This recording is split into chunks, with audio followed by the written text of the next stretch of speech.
Blood on the desert sand glinted in the harsh August sun of 1873 as Penelope James lay motionless on the dusty trail 20 miles outside of Weaverville, California.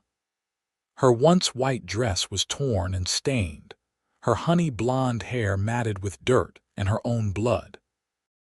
Each shallow breath sent pain radiating through her bruised ribs as consciousness threatened to slip away again.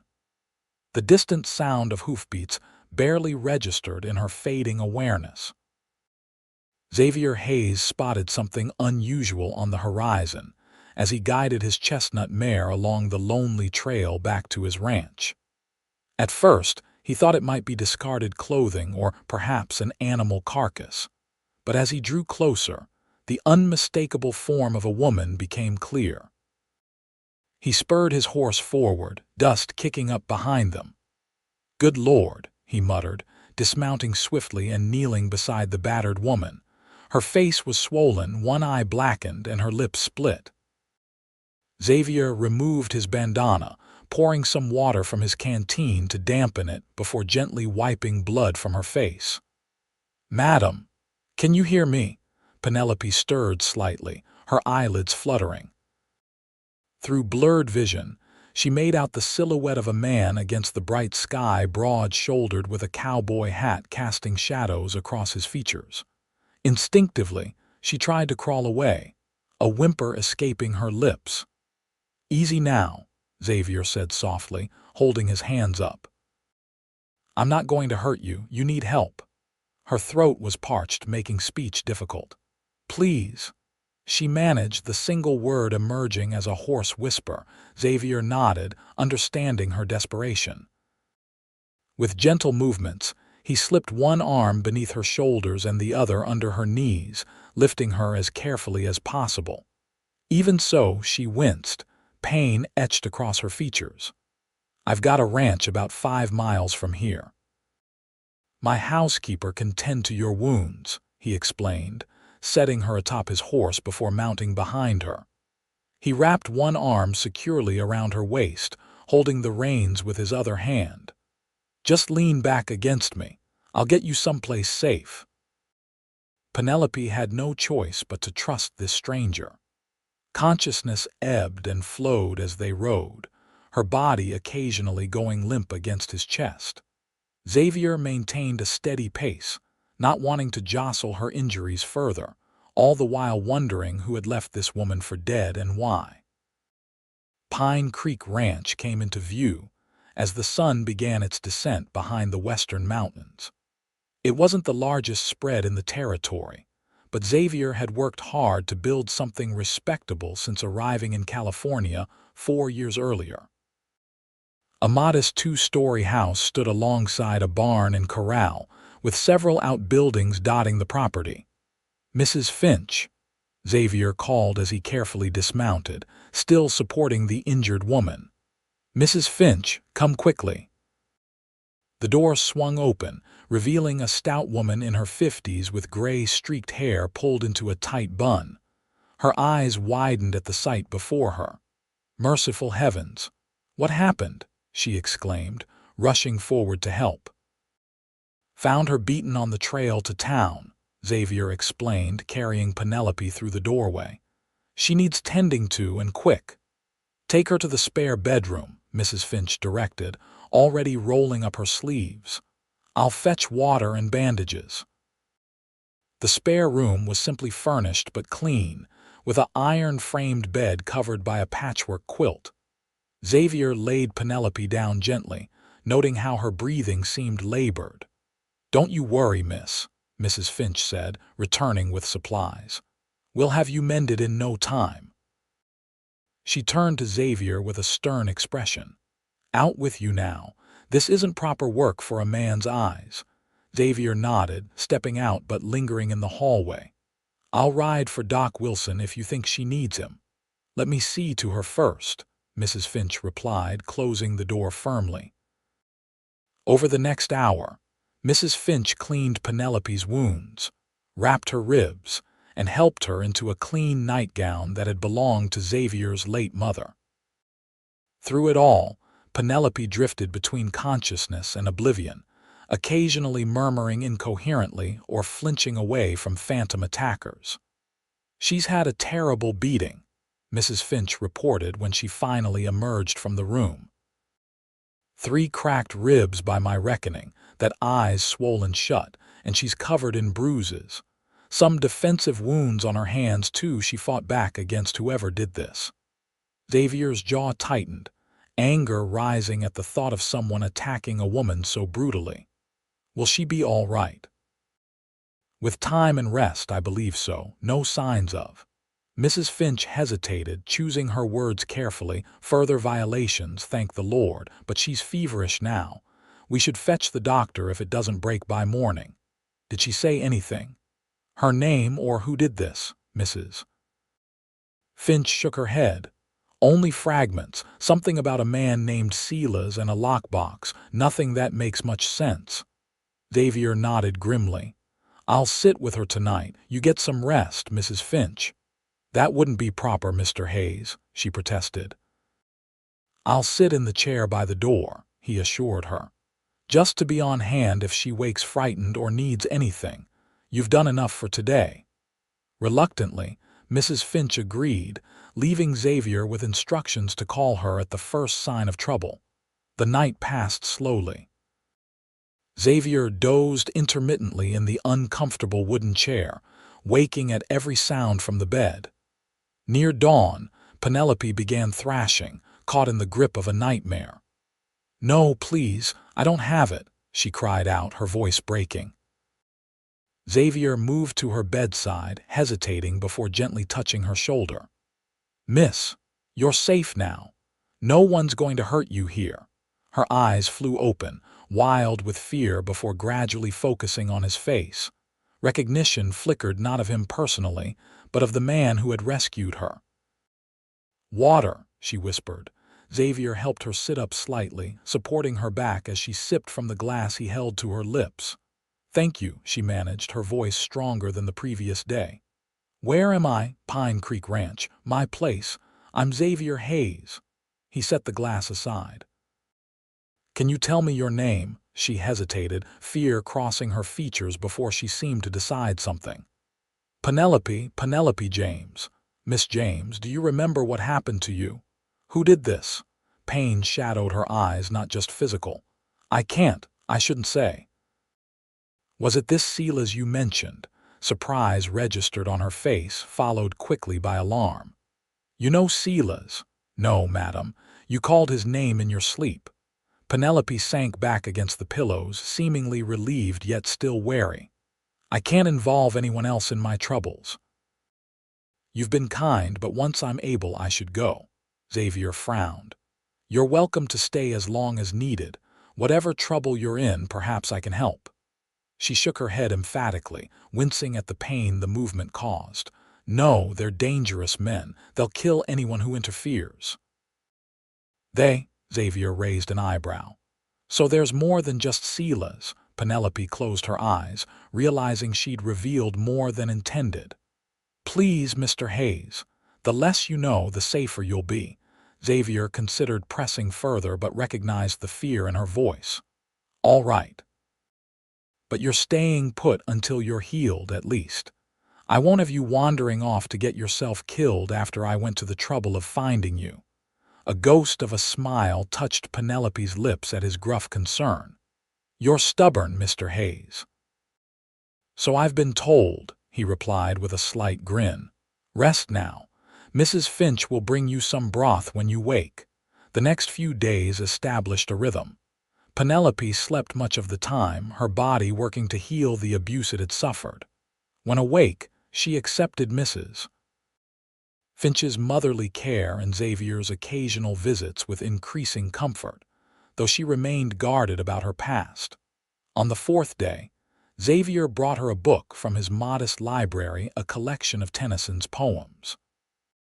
"Thought you might be getting bored," he explained, setting it on her bedside table. "Not much for reading myself, but my mother loved this one." "That's very thoughtful," Penelope said, genuinely touched by the gesture. She reached for the book, her fingers brushing against his. For a moment, neither moved, the simple contact somehow significant. Xavier cleared his throat, pulling his hand away. "I'll be riding into town tomorrow. Is there anything you need?" She hesitated. "Mr. Hayes, you've done far too much already." "Nonsense, and call me Xavier, please." "Mr. Hayes makes me feel like my father." Penelope smiled, the expression transforming her face despite the fading bruises. "Xavier, then, and I'm Penelope." He nodded, returning her smile. "Penelope, it suits you." The following morning, Xavier prepared for his trip to Weaverville. Typically, he visited town only when necessary, preferring the solitude of his ranch to the bustle of the growing mining settlement. "Keep a close eye on her, Mrs. Finch," he instructed as he mounted his horse. "I should be back before sundown." "She'll be fine," the housekeeper assured him. "That girl's tougher than she looks." Xavier tipped his hat and set off, his mind filled with questions about his mysterious guest. In town, he attended to his usual business supplies at the general store, mail at the post office, a quick visit to the bank. As he was leaving the latter, a poster tacked to the community board caught his eye. A crude drawing of a woman with the words "Wanted" for theft and murder printed below. Though the illustration was poor, there was something familiar in the face. A chill ran through him as he read the text beneath. Penelope James, wanted for the theft of $5,000 and the murder of Silas Blackwell in Sacramento. Reward offered for information or capture. Xavier stared at the poster, his mind racing. This couldn't be the same Penelope. The woman recovering in his home seemed incapable of murder. Yet the name matched, and she had mentioned a Silas. The date on the poster was just 1 week prior. He yanked the notice from the board, folding it and tucking it into his pocket. On impulse, he stepped into the sheriff's office. Sheriff Doyle glanced up from his desk. "Hayes, don't often see you twice in a month."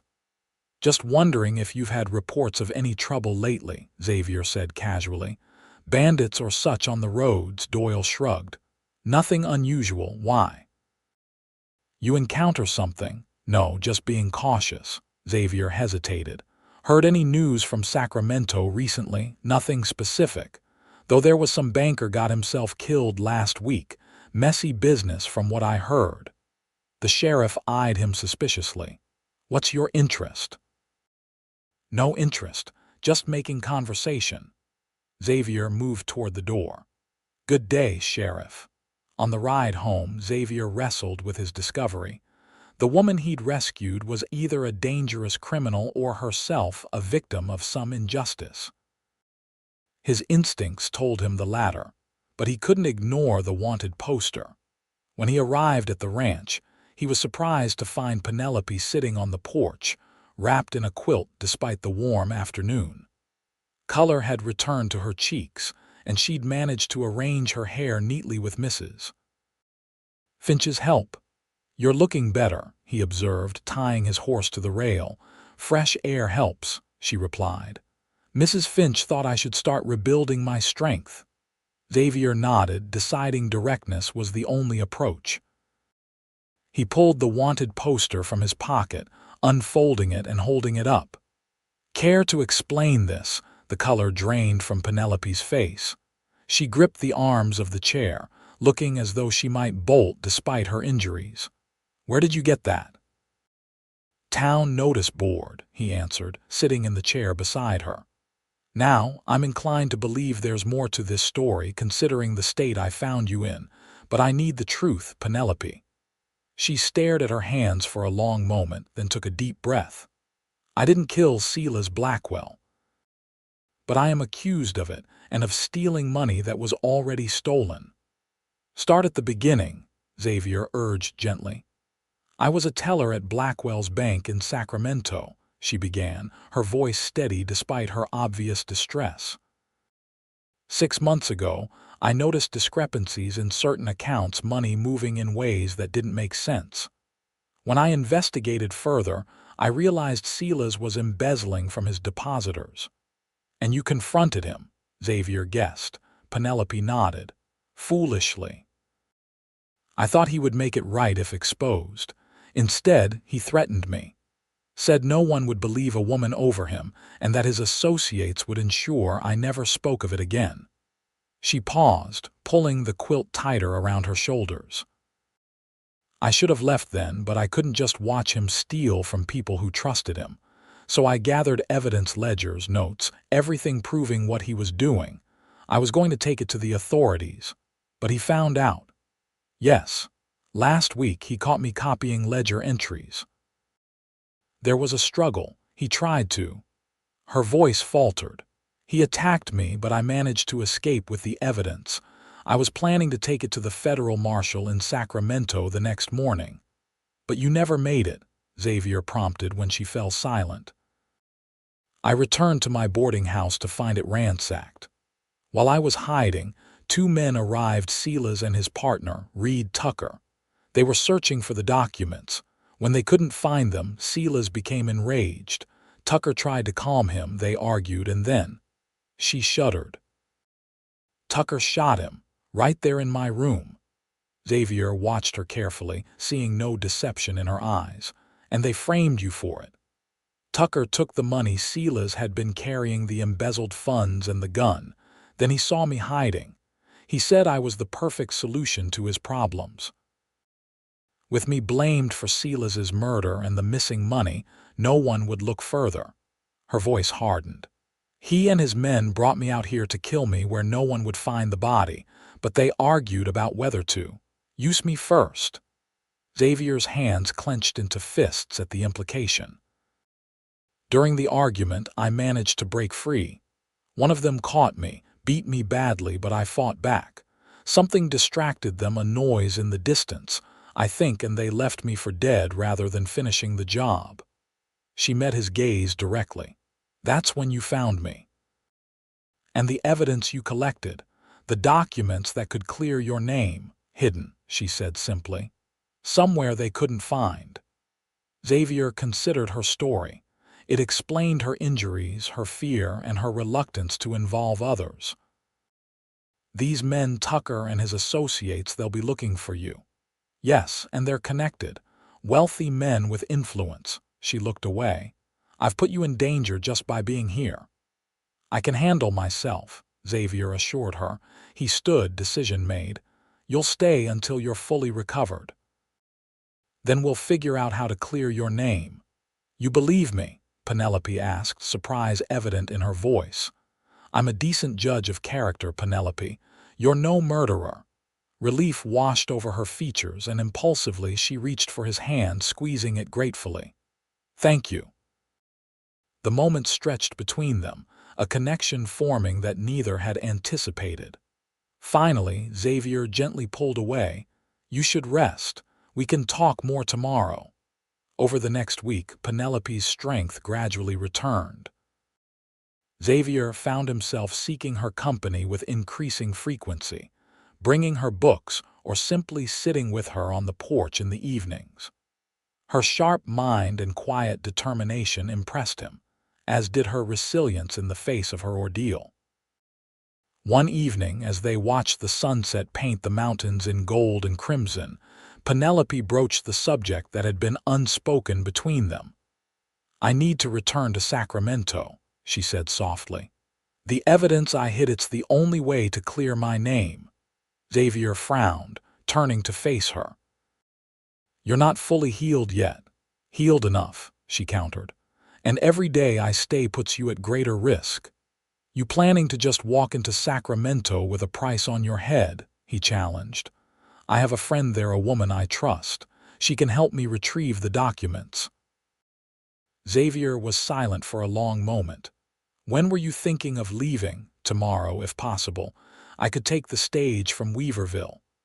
Alone, he shook his head firmly. Not happening, Penelope. If you're determined to go, I'm coming with you. She began to protest, but he raised a hand to stop her. This isn't negotiable. You need someone watching your back, and I'm offering. Your ranch, Liam can manage things for a week, Xavier said, referring to his ranch hand. Mrs. Finch will keep him in line. Penelope studied his face, seeing the determination there. "Why would you risk yourself for me? You barely know me." Xavier considered the question seriously. "Maybe because I've spent 4 years out here keeping to myself, not getting involved, and then you quite literally landed in my path." He smiled slightly. "Or maybe I just have a strong dislike for men who beat women and leave them for dead." The real answer that in their short acquaintance, she had awakened something in him he thought long buried remained unspoken. "It will be dangerous," she warned. "Most worthwhile things are," he replied simply. The following morning they set out for Weaverville to catch the afternoon stage. Xavier had explained their absence to Mrs. Finch and Liam as a necessary trip to Sacramento on business, without elaborating on the nature of that business. In town, Xavier purchased tickets while Penelope waited at a small cafe, a shawl draped over her head to obscure her features. Her heart raced each time the door opened, fearing discovery, but their luck held. The stage journey would take 2 days, with an overnight stop in Reading. As they boarded, Xavier noticed Penelope's tension. She sat close to him, her shoulders rigid, eyes constantly scanning their fellow passengers, an elderly couple, a salesman and a young miner heading to the city. "Try to relax," Xavier murmured. "You look nervous, which draws attention." She nodded, making a visible effort to loosen her posture. "I haven't been around people since." "I know," he said quietly, "but you're not alone now." The journey passed without incident, though neither slept much during the night at the roadhouse in Reading. By the time they reached Sacramento the following evening, both were exhausted but alert. "We should find rooms for the night," Xavier suggested as they disembarked at the busy station. "Your friend can wait until morning." Penelope shook her head. "Clara works nights at the hospital. This is the best time to find her, and I don't want to risk staying at a hotel where I might be recognized." They hired a carriage to take them to Sacramento General Hospital, where Penelope asked for Clara Bennett, identifying herself as a cousin. When the nurse appeared, a slender woman with kind eyes and a no-nonsense manner, her shock at seeing Penelope was quickly masked by professional composure. "This way," she directed, leading them to a small room used by the staff for breaks. Once the door closed, she embraced Penelope tightly. "My God, Penny, everyone thinks you're either dead or on the run." "I nearly was dead," Penelope replied grimly, then quickly introduced Xavier and explained their situation. Clara listened intently, her expression growing darker. "I knew something was wrong when they claimed you killed Silas." "You couldn't hurt a fly," she glanced at Xavier, "and you've been protecting her." "Just offering a helping hand," he replied modestly. Clara assessed him with a nurse's perceptive eye. "Well, she's lucky you found her." She turned back to Penelope. "What do you need from me?" "A place to stay tonight and help retrieving something I hid." "My apartment is small, but you're both welcome," Clara offered. "As for the hiding place, where is it?" Penelope hesitated. "The cathedral, in the confessional." Xavier raised an eyebrow. "You hid stolen bank records in a church." "Not stolen, copied," Penelope corrected. "And it seemed the safest place. No one would think to look there, and I knew the priest's schedule. I tucked the packet behind a loose panel in the third confessional. It should still be there." Clara nodded. "The cathedral opens at dawn for morning mass." "We can go then." They spent a restless night in Clara's small apartment, Xavier insisting on taking the floor while the women shared the bed. Before dawn, they set out for the cathedral, moving through streets just beginning to stir with early workers. The massive doors of the cathedral were already open when they arrived, a few parishioners scattered in the pews for morning prayers. Penelope led them toward the confessional booths along the side wall, her steps faltering as they approached. "What is it?" Xavier whispered, noticing her hesitation. "There's someone in there," she murmured, nodding toward a man exiting the middle confessional. Xavier's hand moved instinctively to the gun concealed beneath his coat. "Do you recognize him?" Penelope squinted, then relaxed slightly. "No. Just a worshiper, I think." They waited until the man left the cathedral before approaching the confessionals. Penelope slipped into the third booth, feeling along the wooden panel at knee level. After a moment, her fingers found the loose section and she pried it open. Reaching into the dark space behind, her face fell. "It's gone." Xavier crowded into the small space beside her, running his own fingers along the hiding spot. "Are you sure this is the right place?" "Positive," she insisted. "Someone found it." A shadow fell across the confessional entrance. "Looking for this, Miss James." They turned to find a man in his 50s, dressed in the dark suit of a banker or businessman, holding a leather portfolio. Two younger men flanked him, their stances suggesting they weren't there to pray. "Tucker," Penelope breathed, shrinking back against Xavier. Reed Tucker smiled coldly. "You're more resilient than I gave you credit for. My associates assured me you wouldn't survive your lesson." Xavier moved slightly, positioning himself between Penelope and the men. "You're the ones who beat her and left her to die. And you must be the Good Samaritan," Tucker observed. "Unfortunate for you." "How did you find the documents?" Penelope demanded. Tucker chuckled. "You think we wouldn't watch the places meaningful to you? I had men observe the cathedral for days after your disappearance. Eventually, one noticed this loose panel." He tapped the portfolio. "Imagine my surprise at finding such detailed evidence of poor Silas's misdeeds and my own." "There are copies," Penelope bluffed. "I sent them to the federal marshal." "A valiant attempt, my dear, but if that were true, I'd be in custody already." Tucker gestured to his men. "Now I think it's time we conclude our unfinished business, both of you." Xavier's hand moved in a blur, drawing his revolver and aiming it steadily at Tucker's chest. "I don't think so." Tucker's smile never wavered. "In a house of God, with witnesses all around, I think not, Cowboy. Besides, my men are armed as well, as you've surely noticed." The tension stretched taut between them, other parishioners beginning to notice the confrontation. "I suggest," Tucker continued smoothly, "that we all take a walk to someplace more private to resolve this matter." Xavier recognized the trap but saw few alternatives. If they refused, Tucker would simply wait and have his men follow when they left. Fighting in the cathedral would endanger innocent lives. Before he could respond, Clara's voice rang out from behind Tucker. "Is there a problem here, gentlemen?" Tucker turned, momentarily distracted. In that instant, Xavier seized the opportunity, lunging forward to grab the portfolio from Tucker's hand while simultaneously pushing Penelope toward Clara. "Run!" he shouted, shoving Tucker hard enough to send him stumbling into his men. Chaos erupted. Tucker's men reached for their weapons as Xavier fired a shot into the ceiling, the sound deafening in the enclosed space. Screams and shouts filled the cathedral as worshippers scrambled for cover. Xavier backed away, keeping his gun trained on Tucker and his men while Penelope and Clara fled toward the side exit. One of Tucker's men fired, the bullet splintering the wooden confessional inches from Xavier's head. Returning fire, Xavier caught the man in the shoulder, spinning him to the ground.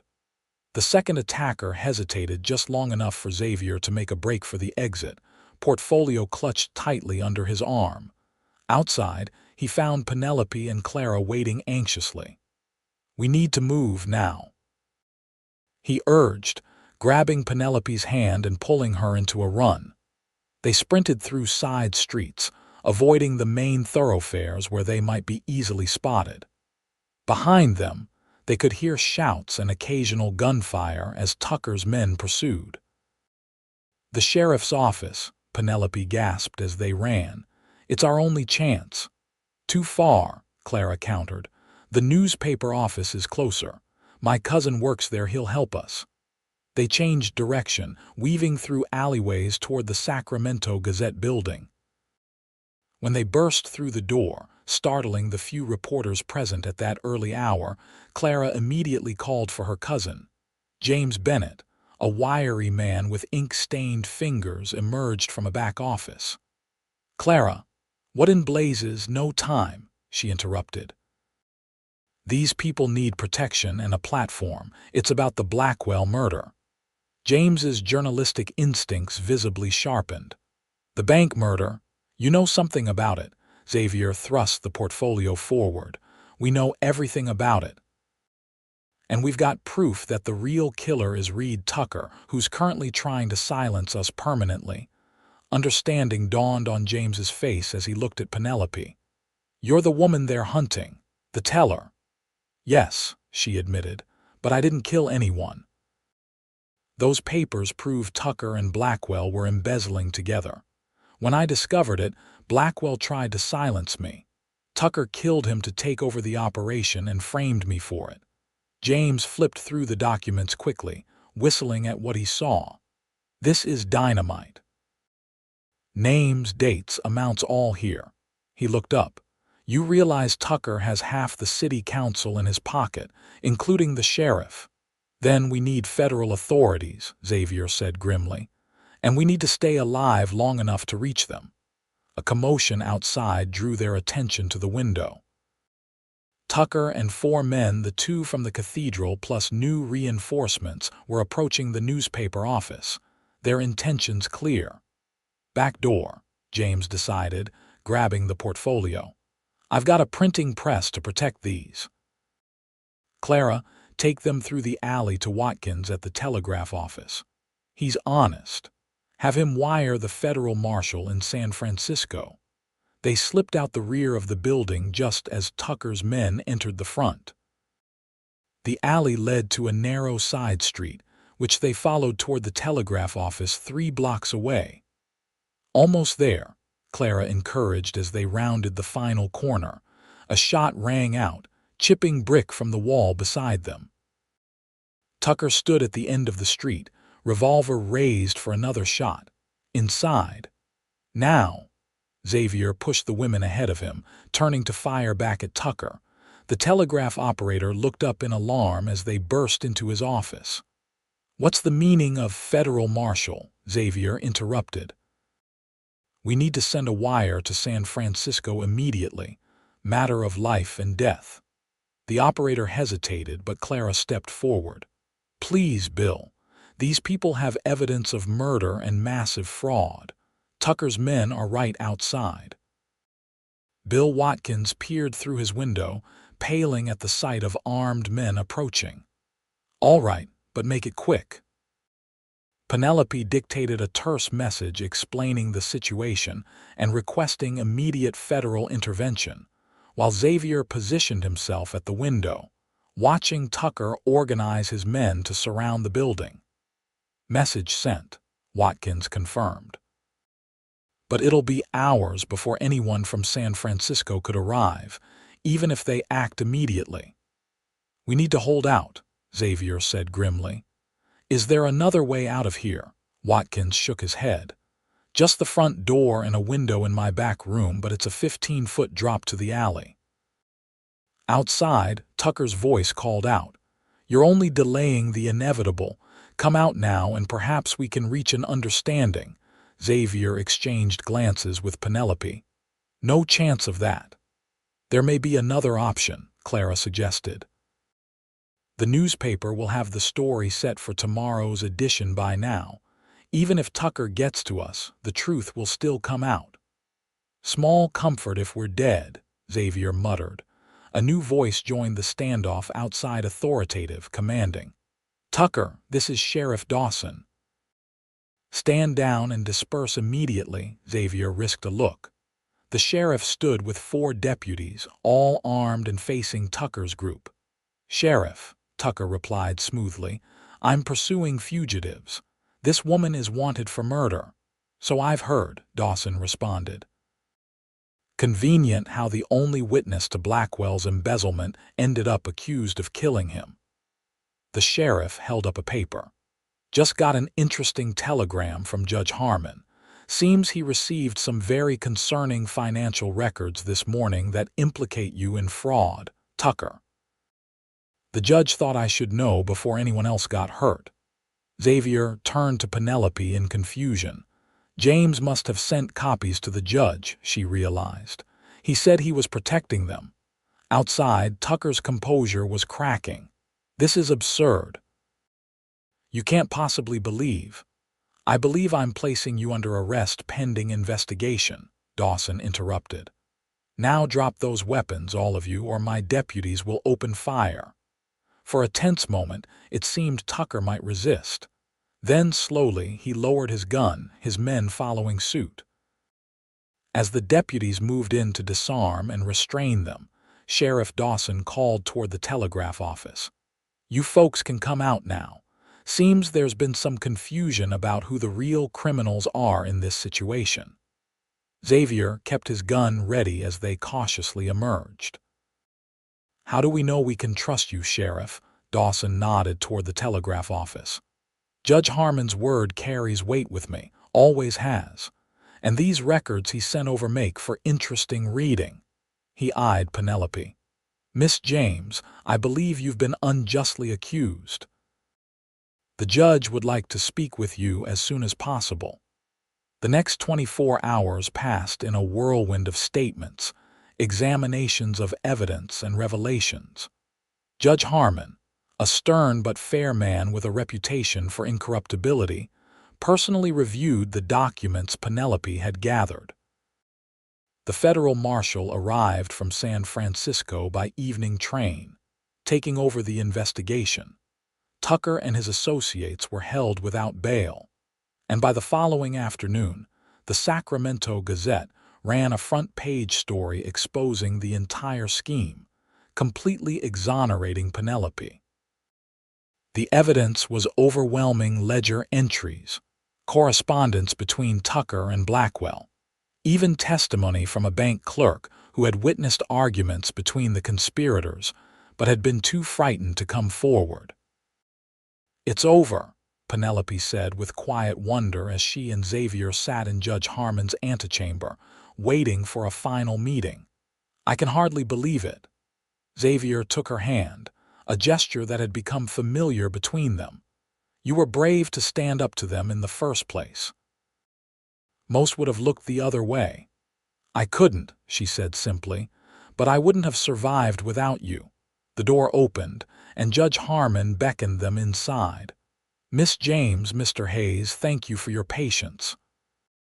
I wanted to personally inform you that all charges against you have been dropped, Miss James.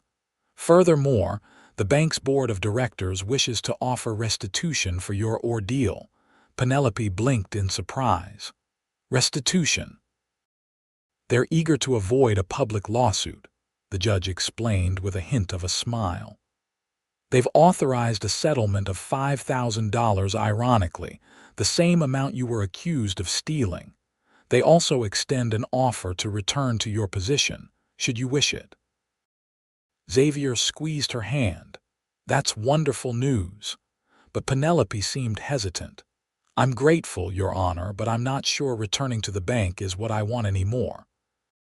Outside the courthouse, as afternoon sunlight bathed the city in golden light, Xavier and Penelope walked slowly toward Clara's apartment, where they had continued to stay. What will you do now? Xavier asked, suddenly aware that their shared purpose was concluding. Will you stay in Sacramento? Penelope stopped, turning to face him. I don't know, there's nothing really keeping me here except Clara. She hesitated. What about you? I suppose you'll be heading back to your ranch. Xavier nodded, an unexpected heaviness settling in his chest. I should. Liam's capable, but there's always work waiting. He studied her face, memorizing its features: the determined set of her jaw, the intelligence in her eyes, the quiet strength that had drawn him to her from the beginning. Penelope, He stopped, gathering his courage. These past weeks, despite the danger or perhaps because of it, I've come to care for you, more than I expected, more than might be wise." Her eyes widened slightly, hope dawning in their depths. "Xavier, I know it's sudden," he continued quickly, "and you've just regained your freedom. You deserve time to decide what you want without pressure, but if you ever find yourself considering Weaverville—" He let the thought hang unfinished between them. Penelope stepped closer, her hand finding his. "When I was lying on that roadside, certain I was going to die, I promised myself that if I survived, I wouldn't waste time on hesitation or fear." She took a deep breath. "I care for you too, Xavier, more than I can properly express. Enough to consider a life in a small ranch outside Weaverville." He asked softly. Her answer was to rise on tiptoes and press her lips gently to his. The kiss was brief but full of promise, and when she pulled away they were both smiling. "I believe that's a yes," Xavier murmured. 2 weeks later, Xavier and Penelope stood on the porch of Pine Creek Ranch, watching the sunset paint the mountains in familiar glory. Mrs. Finch had welcomed Penelope with open arms, clearly approving of the change she had brought to the typically stoic rancher. "It feels like coming home," Penelope said softly, leaning against the porch railing. "Though I've never been here before, not properly at least." Xavier moved to stand beside her, his shoulder brushing hers. "It's different with you here, better." She turned to him, smiling. "No regrets about bringing a city girl with a talent for finding trouble to your peaceful ranch?" "Not one," he assured her, taking her hand. "Though I'd prefer if you stayed off roadside ditches from now on." Penelope laughed, the sound carrying across the peaceful ranch yard. "I think I can manage that." She grew more serious, her fingers tightening around his. "Thank you, Xavier, not just for saving my life, but for believing in me when you had every reason not to." He drew her close, his arms encircling her waist. "I knew from the first moment I saw you that you were worth fighting for. Even half dead in the dust, there was something about you, a strength that couldn't be broken." "I wasn't so certain," she admitted, "but you helped me find that strength again."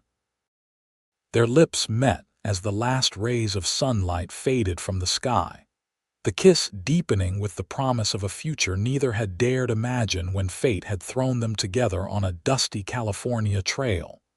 In the years that followed, Pine Creek Ranch prospered under their joint care. Penelope's financial acumen complemented Xavier's practical ranching knowledge, allowing them to expand their operations and eventually build a larger home to accommodate their growing family. The settlement money from the bank provided capital for improvements, and within 5 years, Pine Creek was known as one of the most successful operations in the territory. They married 6 months after returning to Weaverville, a simple ceremony with Mrs. Finch, Liam, Clara, and Judge Harmon as witnesses.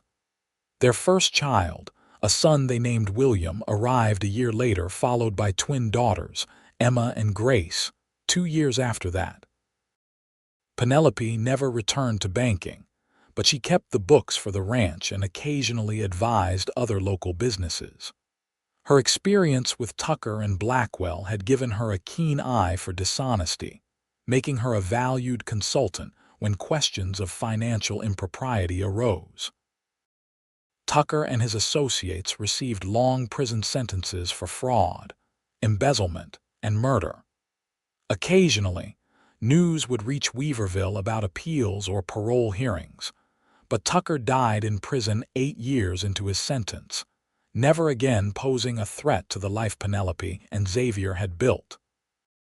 On their 10th anniversary, as they sat on the same porch where they had first acknowledged their feelings, Xavier presented Penelope with a leather-bound journal. "What's this?" she asked, running her fingers over the soft cover. "Our story," he replied. "I had Clara help me gather the newspaper accounts, court records, even some of your notes. I thought our children should know someday not just how we met, but what you overcame."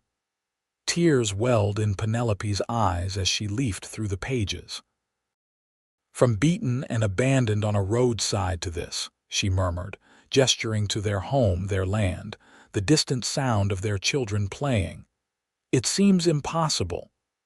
Xavier took her hand, pressing a kiss to her palm. "Not impossible, just unlikely, like most good things in life." As twilight settled over Pine Creek Ranch, they remained on the porch, hands entwined, watching the first stars appear. From tragedy had come triumph. From violence, peace. From a chance encounter on a lonely trail, a love that had not only healed wounds but built something enduring and beautiful on the foundation of shared courage and trust. In the soft, gathering darkness, Penelope leaned her head against Xavier's shoulder, content in the knowledge that the road that had once nearly claimed her life had ultimately led her home.